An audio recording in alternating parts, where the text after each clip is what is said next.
2023 was the year that machines learned how to speak in human voices. The ground opened without warning, and millions of people stood in stadiums singing songs that made them feel less alone.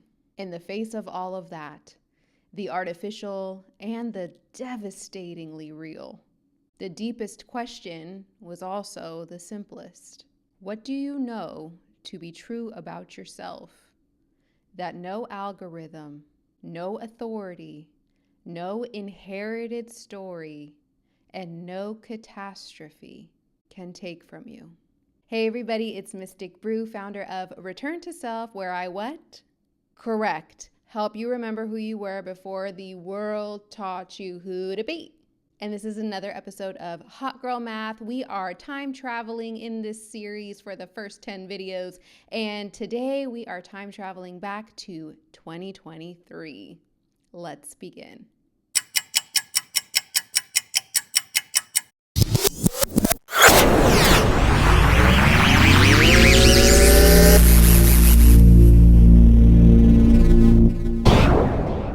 All right, you know how it goes. We're going to start off with some numerology. If you're new here, buckle up. You might want to grab a snack.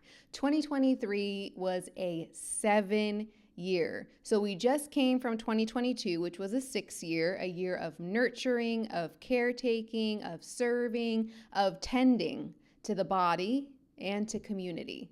And now we're in 2023, where we are experiencing this profound shift inward. The number 7 is all about the seeker. This is the mystic, the philosopher, the analyst, the one who must go deep and alone before understanding anything real. This is the number of solitude, of spiritual inquiry, of inner truth, of research, and the kind of knowing that cannot be rushed and cannot be performed. A 7-year does not reward action just to take action. It rewards stillness and discernment and the courage to question everything you think you know. Now, as I always tell you, everything has a shadow side. So the shadow side of 7 is isolation, overthinking, and becoming paralyzed by this search for certainty, which, if you've ever heard me talk about certainty, then you know certainty is a myth. We often try to manufacture certainty to create a sense of safety, but we are in a very uncertain world. In 2023, the world simultaneously went very inward, whether that was through AI, through personal reckoning, through spiritual questioning, and at the same time could not stop producing just noise. And so we saw this gap between depth and performance only get wider. Now, when it came to the Chinese zodiac, 2023 was the year of the rabbit, specifically the water rabbit. In Chinese culture, the rabbit is a symbol of longevity, peace, and prosperity. So with that said, 2023 was predicted to be a year of hope. Now, the water element with the water rabbit deepens this already sensitive and perceptive nature. The water rabbit moves very carefully, it feels deeply, it listens before speaking, and avoids confrontation at all costs. But again, this same energy carries a shadow. And with this, the shadow is this excessive kindness that can lead to naivete. It is the energy that can run the risk of being deceived. And so the water rabbit is also crucially known as an animal that knows how to survive by staying alert and moving quietly, not by force, but through awareness. And sometimes, most importantly, timing. The last water rabbit year was 1963, a year of JFK's assassination and the March on Washington. Now, I know every video I tell you there was some crazy cosmic transits going on, and guess what? This is no different. The astrology of these last 10 years has just been a lot. And so in 2023, again, we saw some major things happening in the cosmos, starting with Pluto entering Aquarius. Now, I do want to mention that Pluto is one of those planets that when it's shifting signs, because it's such a long transit, meaning that it spends a long time in one sign before it moves to the next one. In that period before it fully shifts to the next sign, it does a cha-cha. Okay, it goes into the next sign, then it goes back to the sign it was in, and then it does a little do-si-do before it fully goes into the next sign. So this was the beginning of that cha-cha slide with Pluto, okay? This was one of the year's most historically significant transits because when Pluto enters Aquarius, and we've talked a lot about Pluto, so I feel like you get that energy, and we've talked about Aquarius because these are both really important right now. Because Pluto is officially in Aquarius now. It has been for a little bit. Anyway, when Pluto enters Aquarius, it carries themes of wealth, power, secrets, and underworld journeys into the realm of information, technology, data, science, systems of power, and communal potency. Fun fact, the last time Pluto passed through Aquarius was from 1777 to 1797. What happened during that time, you ask? Well, that was a period that witnessed both the French and American revolutions. Pluto only entered Aquarius in March, but then it went back into Capricorn for a short stay before it went back into Aquarius in 2024. So again, this was like a little cha-cha slide into it to give you a taste of the energy, a little foreshadowing of what kind of shifts we may be experiencing before it fully transitioned into Aquarius. And the timing was undeniable. Pluto's first dip into Aquarius in 2023 happened to coincide precisely with the explosion of AI into mainstream consciousness. ChatGPT, Midjourney, and the entire question of what artificial intelligence means for human power, for labor, for creativity, and even for identity. It gave us a sneak peek of what we may be experiencing even further during this Pluto in Aquarius transit that we're currently in. Another huge transit in astrology in 2023 was Saturn moving into Pisces, and this happened on March 7th. Now, we've talked about Saturn a lot as well, and we've talked a little bit about Pisces. So just as a quick reboot for you to remember, Saturn energy, Pisces energy, like not ideal in the sense that they're just very contradictory. Saturn likes restriction, it's disciplined, it likes boundaries, it likes confinement. Pisces is like not that at all. Pisces is the boundaryless sign. If you know a Pisces or if you have prominent Pisces placements, then you know this because it's in you. Boundaries, limits, that's not really your thing. And so with Saturn in Pisces, it's a little difficult because again, it's that contradictory energy, so it can create some tension, but it can also become a great time to commit to a spiritual discipline, or at least to do some deep healing work, which again coincides with the numerology of that 7. Now, collectively, Saturn in Pisces tends to coincide with the dissolution of old, outdated systems. If you've been following along in the videos, when we talk about Pisces, we also talked about, trigger warning, substance abuse. Pisces placements, Pisces energy in the shadow state can tend to fall into escapism. And sometimes that escapism is through substances. So with Saturn in Pisces, this was a huge time to really sharpen the focus on those shadow patterns. Where are you escaping? And what are you using or doing to do that? So whether it was opioids, whether it was the streaming platforms, whether it was whatever it was that was being used to numb and control, was undergoing some sort of revolution, even if it was just an internal revolution. Saturn's move from Aquarius to Pisces brought this sort of social engineering and rigid collective rule making that we saw with Aquarius, because again, Saturn rules Aquarius, to a close. And instead, it opened a new chapter that was all about spiritual accountability, the limits of escapism, and the hard work of making the intangible tangible. On March 11th, we also saw Jupiter conjunct Chiron in Aries. And just as a note, Chiron is still currently right now in Aries, but it's about to switch to Taurus. We're about to experience a lot of shifts astrologically current day. So that's a closing.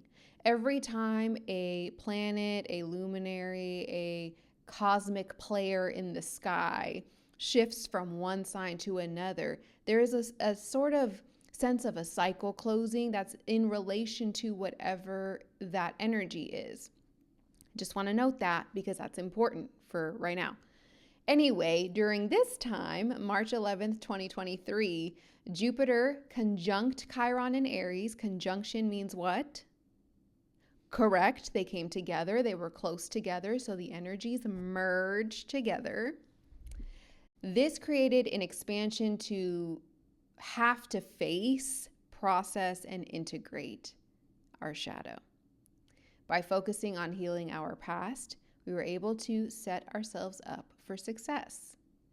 Jupiter amplifies the wounded healer, Chiron is the wounded healer, in the sign of the individual self, Aries.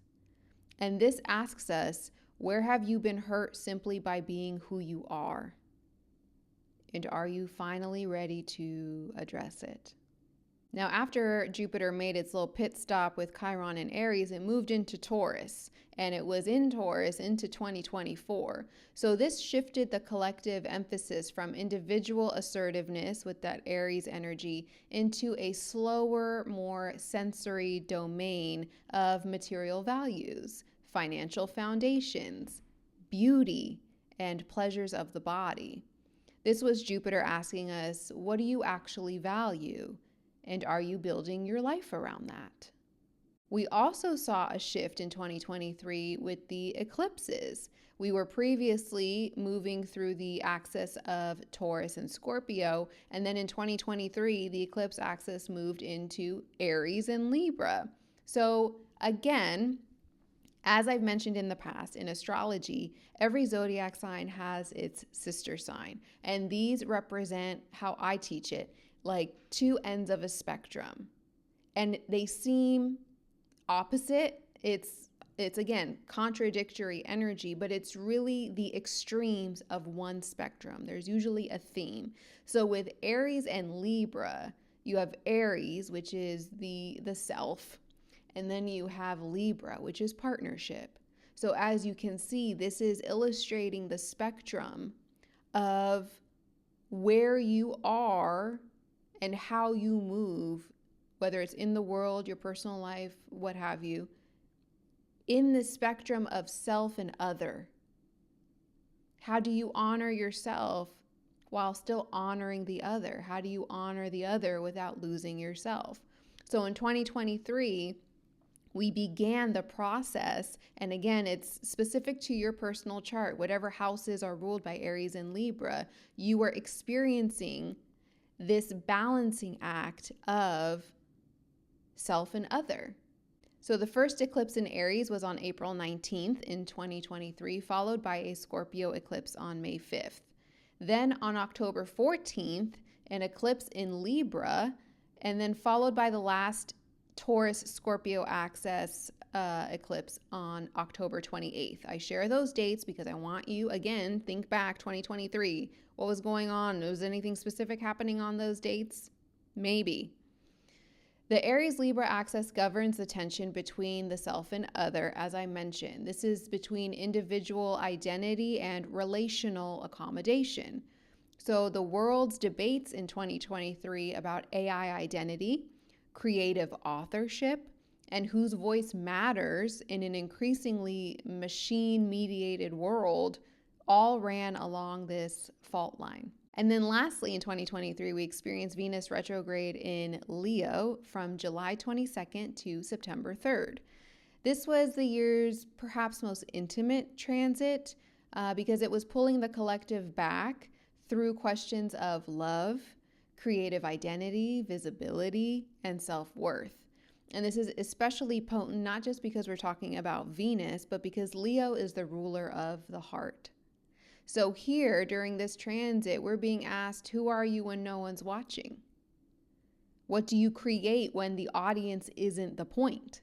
When it comes to some national news in 2023, AI was at the top of the list. This was when that AI revolution exploded. Now, ChatGPT officially started in November of 2022, but in 2023, that's when it really gained momentum and people really started to use it. So OpenAI released newer versions that significantly improved understanding, delivery of answers, and human-like conversation. ChatGPT was widely used in all forms of content creation, including writing articles and essays, developing code, answering complex questions, and interacting directly with people. You may recall that many people were using ChatGPT even as a therapist. Various forms of AI were being integrated into software that we use every day, such as Microsoft Office and Adobe Creative Suite. Now, this caused some existential dread, as you can imagine, because the creative economy was starting to realize that this generative AI was seeping into industries that perhaps it didn't belong in. In 2023, writers went on strike in May to demand curbs on the use of the technology in films as well as a pay raise. Hollywood actors joined the biggest work stoppage in Hollywood history since the 1960s. Partly due to fears that AI could be used to clone their voices and their likeness. This strike delayed hundreds of popular shows and films before the studios and actors agreed to a deal in November, 2 months after the writers went back to work. Meanwhile, Trump was indicted 4 times in 2023 alone. Once by a Manhattan grand jury over the Stormy Daniels hush money payments, another by federal prosecutors over classified documents, again on federal charges related to the 2020 election in August, and lastly, a Georgia grand jury in August indicted Trump on RICO charges related to attempts to overturn Georgia's 2020 election results. 4 simultaneous criminal cases of a former president who, spoiler alert, would become president again, was unprecedented in American history. The year also closed with the European Union's climate monitor predicting 2023 to be the hottest year on record, and the drought made this worse and was cited as one of the factors behind the deadliest wildfire in the U.S. in a century, claiming at least 115 lives on the Hawaiian island of Maui in August. In international news in 2023, on February 6th, one of the deadliest earthquakes in a century flattened entire cities in southeast Turkey, killing more than 50,000 people, with nearly 6,000 killed across the border in Syria. 2 images defined the disaster. One of a father holding the hand of his deceased teenage daughter, protruding from the rubble, and another of a newborn baby rescued alive from the collapsed buildings. So you can see the imagery here of life and death sort of pressed against each other in this horrible situation. As I'm sure you recall, on October 7th, Hamas militants attacked southern Israel in a surprise, multi-pronged invasion. Nearly 1,200 Israelis were killed, and another 240 were taken hostage. Israeli Prime Minister Benjamin Netanyahu vowed to destroy Hamas and launched a relentless campaign of airstrikes in Gaza, followed by a ground offensive that reduced entire neighborhoods in the territory's north to rubble. 7 weeks into this, the two sides agreed to a week-long truce during which Hamas released 105 hostages. Gaza's Hamas-run health authorities reported that 19,453 people had been killed by December 18th. That's a little over 2 months. Mostly women and children. The conflict ignited global protests, fractured international institutions, and became the defining moral and humanitarian crisis of the year's final months. And as I'm sure you know, it continues. At a landmark UN climate summit in Dubai in December, around 200 countries agreed to transition away from fossil fuels. The first time the phrase had appeared in a global climate agreement, though the absence of a binding commitment to phase out drew widespread criticism from scientists and activists. And lastly, King Charles III was coronated at Westminster Abbey on May 6th, the first British coronation in 70 years, officially marking the formal close of Queen Elizabeth's reign. Now, when it came to pop culture news, something that was dominating the headlines was Barbenheimer. There was a simultaneous theatrical release that you may remember in 2023 of Barbie and Oppenheimer on July 21st, and this created the Barbenheimer phenomenon. Many moviegoers decided to do a double feature in one day and do a little binge of both movies, leading Christopher Nolan's historical drama to hit $951 million, and Greta Gerwig's live-action Barbie film crossing the billion-dollar threshold at the box office. Now, as you can imagine, this is kind of, funny, ironic, because the two movies are completely opposite when it comes to what they entail, their genre, the energy of them. Barbie actually became the highest grossest film ever directed by a woman. And again, the two films couldn't have been more different. One was incredibly pink and feminist and satirical, and the other was dark and morally tortured and all about the creation of civilization's most destructive weapon. Yet the internet wove them into this single cultural event, and together they said something collectively. We need both the joy and the reckoning, and sometimes in the same day. And what's interesting, I was talking about this earlier today with a friend of mine when we were on a walk together. We were talking about how important it's become to learn how to hold the tension of the opposites. And if you've been following my work, then this isn't a new term for you, because I wrote about this actually in 2021 based on a lecture by Marion Woodman, I believe. Either way, holding the tension of the opposites. So again, we're seeing these extreme energies, in this case, Barbie and Oppenheimer. There is something about the universe, the cosmos, preparing us over the course of time to build our capacity to hold what feels like contradicting energy. And during our conversation about this earlier today, we were describing how currently it feels like we're having to hold this tension between these opposing energies on a massive scale. Really great things, really shitty things at the same time.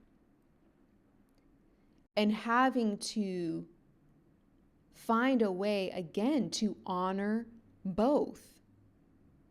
How do I honor the great things, the joy, the bliss, without bypassing this, without dismissing it, without neglecting it?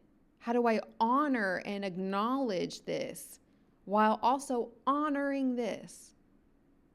And this is important because so much of what we are experiencing here is contradiction. It's nuanced. Part of the problem is the fact that we collectively cannot even conceptualize, let alone hold, integrate, process, embody what we deem as opposing energy. But the truth is that everything exists, which means you cannot have one without the other. This is part of the shadow work too. That's why I tell you, you can't get rid of your shadow. That's not the point. Shadow work is not to be like, oh, she's gone, she's done, I'm the best person in the world and I never do bad things. Okay, Jan, whatever. Like, it's part of you. The more that you try to do this, act like it doesn't exist, act like it's not a part of you, as I've mentioned, it's like trying to sever a limb. Wherever you are, your shadow is. That's how it works. It's not about denying it. It's about acknowledging it. It's about integrating it. And part of what we are experiencing and moving through right now is learning how to hold such opposing energy. Again, holding the tension of the opposites. This is how you find balance. This is self-individuation. Anyway, that was a whole tangent, but we needed it. Otherwise, it wouldn't have happened. 2023 was also the summer of women. Taylor Swift, Beyonce, and Barbie shattered records and created a communal economy of extraordinary cultural energy. This was 3 women at the peak of their powers, led by a pop culture revival. Beyonce's Renaissance World Tour broke Billboard's record for the biggest one-month gross with $127.6 million. And if you think that's crazy, Taylor Swift's Eras Tour became the first tour in history to surpass $1 billion in revenue. 1 billion. They both also released concert films, bypassing studios entirely, and that redefined the economics of the entertainment industry. The Eras Tour film ticket was priced at $19.89, a nod to Taylor's birth year, and cinema chains scrambled to accommodate the demand. Several major studio releases moved their release dates to avoid competing with Taylor Swift. Something else that happened in 2023 that you may have slightly forgotten but also kind of remember is that in June, 5 people went missing on board a deep dive to the Titanic, triggering a frantic search and a race against time. Sadly, the vessel had imploded, killing everyone on board. Oh my God. Excuse me, I'm so sorry. That one felt a little aggressive. You know how it goes. I'm not going to explain myself. The world became obsessed with this story because it exposed the internet's uncomfortable relationship with wealth, risk, and disaster. There were a bunch of memes about this before the tragedy was even confirmed. And then the story sort of became this illustration of the dangers of overriding safety warnings in the pursuit of adventure and the way that privilege can make people believe that they are exempt from circumstances. Now, we touched on AI being all over the place, but there was something specific that happened in 2023 as well that just took it to another level. And that was when AI helped generate a new song from the Beatles more than 50 years after they broke up, with John Lennon vocals from an old cassette tape. I don't like it. But anyway, simultaneously, the art world erupted in debates about AI-generated images and copyright and whether a machine can be creative. Because the question, again, underneath all of it is, what is a human being for if a machine can do it? Britney Spears also released her memoir, The Woman in Me, which spoke about her tumultuous time in the spotlight at the height of her career and her relationship with Justin Timberlake, including revelations about an abortion that she had during their relationship that he didn't want her to keep, and about how systematically her life, her body, and her narrative had been controlled by the men around her. The book was the year's fastest-selling memoir and came a year after her conservatorship had ended, which became her first chance to speak about her own story in her own voice, unmanaged, unfiltered, and undeniable. Taylor Swift was also in the news in 2023 because of her new relationship with Kansas City Chiefs tight end Travis Kelce. This became the year's most improbable cultural phenomena. NFL viewership among women aged 18 to 49 surged. I'm sorry, I think that's ridiculous, but okay. Okay, whatever, I get it. Do I though? I don't know. The intersection of the two biggest industries in America, pop music and professional football, created a media loop that simply would not stop. Fans of the beloved sitcom Friends mourned the unexpected passing of Matthew Perry in 2023, who, as we know, played Chandler Bing. He was found unresponsive in his home jacuzzi on October 28th. His death from acute effects of ketamine renewed public conversation about addiction, loneliness, and the private suffering that exists beneath the face that the world sees. Again, we're seeing that Saturn in Pisces energy here. His memoir, which was released just weeks before his death, described his decades-long battle with addiction with remarkable honesty.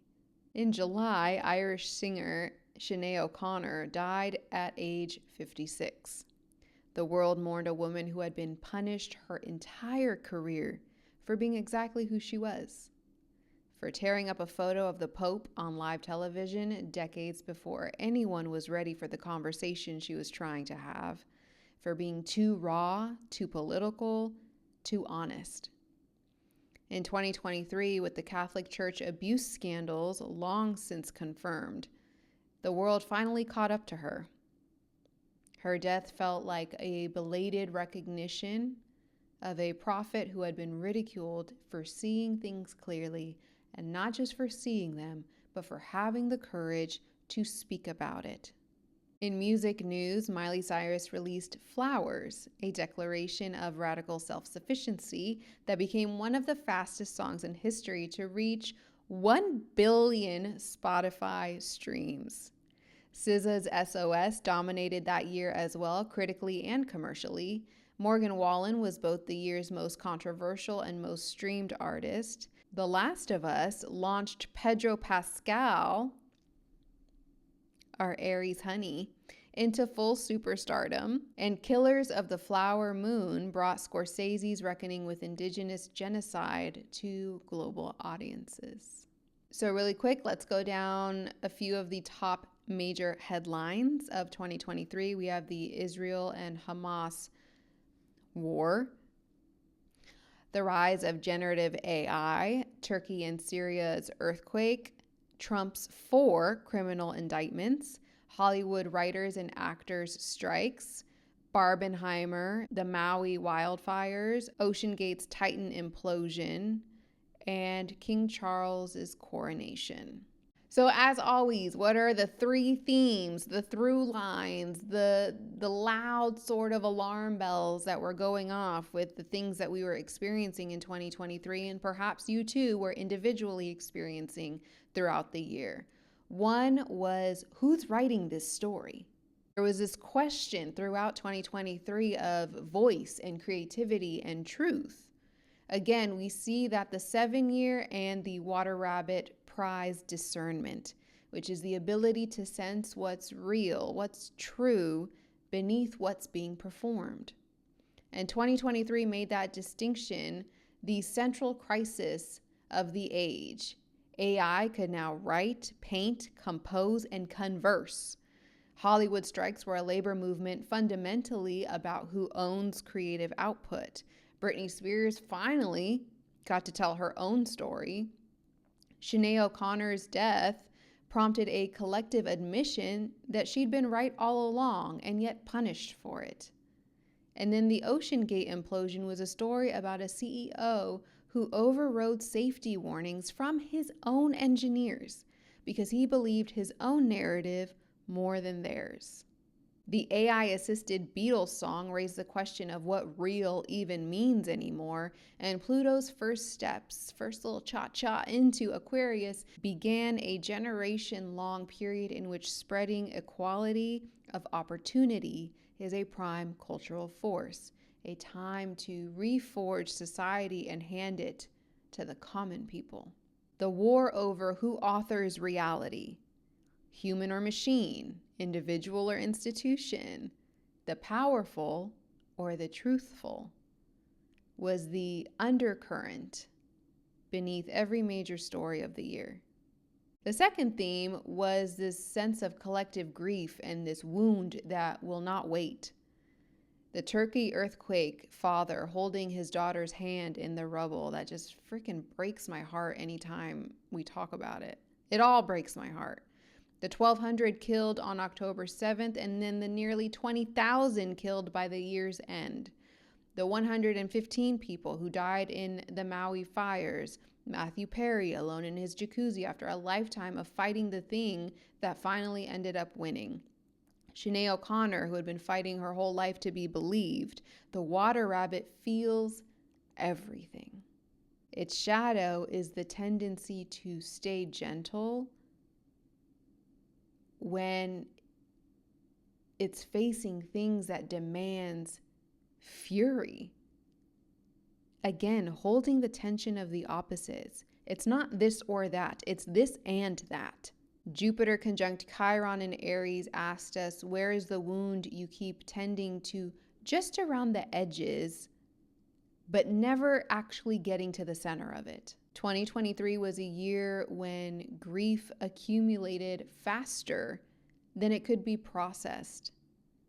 And the bodies, both literally and metaphorically, bore the cost of that. And it was impossible to ignore. Lastly, there was this spectacle as survival. We had wars, we had climate catastrophes, AI anxiety, political chaos. 2023 produced so much electric, communal, cultural experiences that we couldn't look away from. We had the Summer of Women with Beyonce, Taylor, Barbie, and not necessarily escapism in the pejorative sense, but more so people choosing deliberately and in large numbers to gather, to dress up, to trade friendship bracelets, to sing at the top of their lungs, to be physically, joyfully present with strangers. The 7 years invitation to go inward manifested not just in solitary reflection, but the kind of deep communal ritual that music and cinema are the best to provide. In a world that was accelerating into this world of AI and authentic catastrophe, millions of people chose to go to a stadium and feel something real together. That's not trivial. That's also a form of resistance. Now, as always, before we get to your shadow work prompts, I pulled a card for the collective activation that we experienced in 2023, and we got change, the number 12. The frequency of change supports our ability to gracefully dance with the forever changing nature of reality, both inward and outward, so that we can appreciate the sweet release of the old and the birth of the new. Really quick, let's just see if there's anything additional that we need from the guidebook with this message. Change is the only constant we can count on. Like the seasons, everything comes and goes in cycles, the ebb and flow, the day and night, the death and rebirth. Good times are followed by challenging times, followed by weird times, followed by ecstatic times. If that ain't the truth. Nothing stays the same for long. Life demands movement and change to perpetuate itself. Change is represented by the turning of a circle or a wheel, showing us the forever changing nature of everything in the universe. In fact, the very concept of the universe is changing, and we are slowly accepting that a multiverse might be a more appropriate description. How we handle this constant change depends on where the center of our awareness lies. When we are deeply rooted in our own core, in our heart, at the center of the circle, the movements of change affect us less than when we are focused on the outward parts of ourselves. As on a spinning wheel, the closer we are to the center, the steadier everything is. Again, it's that manufactured certainty I was talking about in the beginning. There is no certainty. Everything is uncertain because everything changes. That is literally one of the only guarantees. Now, going into your shadow work reflective questions, which again, if you want to dive deeper, I offer more prompts for paid subscribers to my Substack linked below. Ask yourself, whose narrative were you living, and was it actually yours? What grief, pain, or loss were you managing instead of meeting? And lastly, what were you genuinely hungry for? And were you feeding it? That's it for 2023. Join me again next week where we dive into 2024. I can't believe we're almost back to the present day. Thank you again for your time and your trust in these Hot Girl Math videos, these journeys into the cosmic clues of the universe. Please like, subscribe, and comment to show your support. And I'll see you next week when we dive into 2024.